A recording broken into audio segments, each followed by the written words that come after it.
Dalawang miyembro ng House of Representative mula sa lalawigan na ito ang nagbigay ng kanilang buong suporta para sa iminungkahing pagtatayo ng Matnog, Sorsogon, Allen, Northern Samar Bridge Project na makakonekta sa Luzon sa Samar Island. At bago natin ituloy, kung ikaw ay bago pa lang sa aking YouTube channel ay huwag kalimutan mag-subscribe at i-click na rin ang bell icon para lagi kang updated sa mga bago kong upload video. Matatandaan, sinabi ng Department of Public Works and Highways DPWH, na maglalaan ito ng 200 milyon pesos ngayong 2025, na budget para sa isang pag-aaral ng pre-feasibility para sa pagtatayo ng isang tulay na nag-uugnay sa Matnog, Sorsogon patungong Allen, Northern Samar. Ang iminungkahing proyekto ng tulay, na may isang haba ng 22 kilometro, ay makakatulong na magbigay ng 24 hours na paglalakbay sa lupa sa pagitan ng Luzon at Visayas habang pinipigilan ang kasekaipan ng port, mahabang linya ng kargamento at pribadong sasakyan sa panahon ng rurok na panahon at masamang kondisyon, sa gayon maiiwasan ang pagkalugi sa ekonomiya sa negosyo at pamayanan, at inconvenience and disturbance to local governments of Allen and Matnog. Sa kasalukuyan, ang oras ng paglalakbay upang tumawid sa Matnog at Allen, at sa kabaligtaran, ay nasa pagitan ng 2 oras sa pamamagitan ng roll-on, roll-off vessel.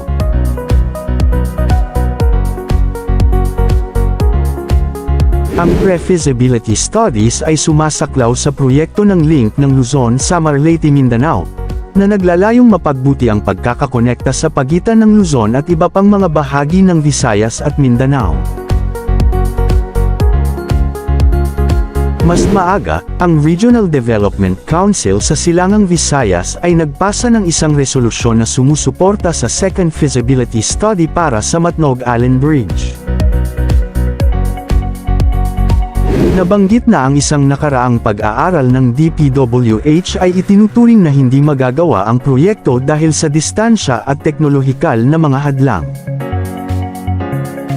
Ang resolusyon ay nagmumungkahi ng isang bagong pag-aaral na posible gamit ang mga alternatibong teknolohiya.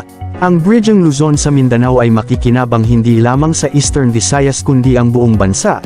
Ang Regional Development Council sa Silangang Visayas ay nagpasa ng isang resolusyon na sumusuporta sa pangalawang pag-aaral na posible para sa Matnog-Allen Bridge.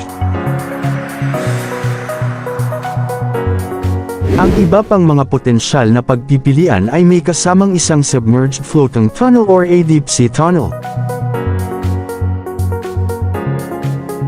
Sa unang naiulat, ang kabuuang gastos ng proyekto ng tulay ng Sorsogon, Samar ay tinatayang nasa pagitan ng 257 bilyon pesos o 766 bilyon pesos, kasama sa proyekto ang 3 long-span bridges na nagkokonekta kay Allen sa San Antonio kay Capol, at Capol kay Matnog.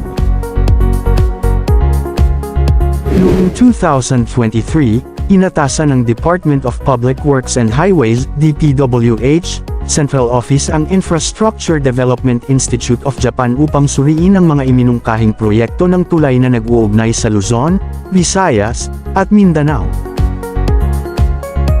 Si Maylene Rosales, direktor ng rehiyon ng National Economic Development Authority, ay nabanggit na ang isang nakaraang pag-aaral ng DPWH ay itinuturing na hindi magagawa ang proyekto dahil sa distansya at teknolohikal na mga hadlang. Binigyang diin niya na ang Bridgeng Luzon sa Mindanao ay makikinabang hindi lamang sa Eastern Visayas kundi ang buong bansa. As of April 2025, ang Matnog, Sorsogon, Allen, Northern Samar Bridge Project ay nasa early stages of development, habang mayroong suporta mula sa mga mambabatas at mga grupo ng negosyo. Ang proyekto ay nahaharap sa mga hamon sa teknikal at pang-ekonomiya. Samantala, ang proyekto ng Bukana Bridge ay pumapasok sa peak construction phase, na nakatakda upang matapos ang schedule. Ang Department of Public Works and Highways, DPWH, ay nagpapabilis sa pagtatayo ng Bukana Bridge Project, isang 1.34 km, 4-lane, 6-span na istruktura na inaasahan na makabuluhang mapagan ang kasikipan ng trapiko sa Davao City. Ang proyekto, na kilala rin bilang proyekto ng Davao River Bridge, ay halos 80% na kumpleto na. Pinatupad ng Unified Project Management Office Bridges Management Cluster (UPMOBMC) ang 3.126 bilyong pesos. Proyekto ng tulay ay idinisenyo upang mapaunlakan ang halos 35,000 mga sasakyan araw-araw sa sandaling pagpapatakbo. Pinondohan ng isang Official Development Assistance o ODA mula sa pamahalaan ng People's Republic of China. Ang Bukana Bridge ay bahagi ng Davao City Coastal Road Network. Ang bagong ruta na ito ay inaasahan na ilihis ang trapiko mula sa mga congested urban road sa lungsod at magbigay ng isang mahusay na koneksyon sa silangan-kanluran sa buong lungsod.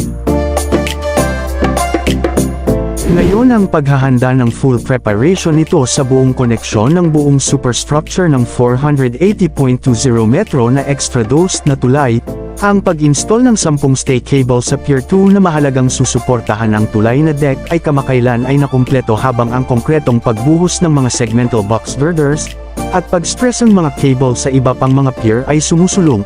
Ang mga milestone na ito ay nakamit lamang 16 na buwan mula nang magsimula ang proyekto noong November 2023.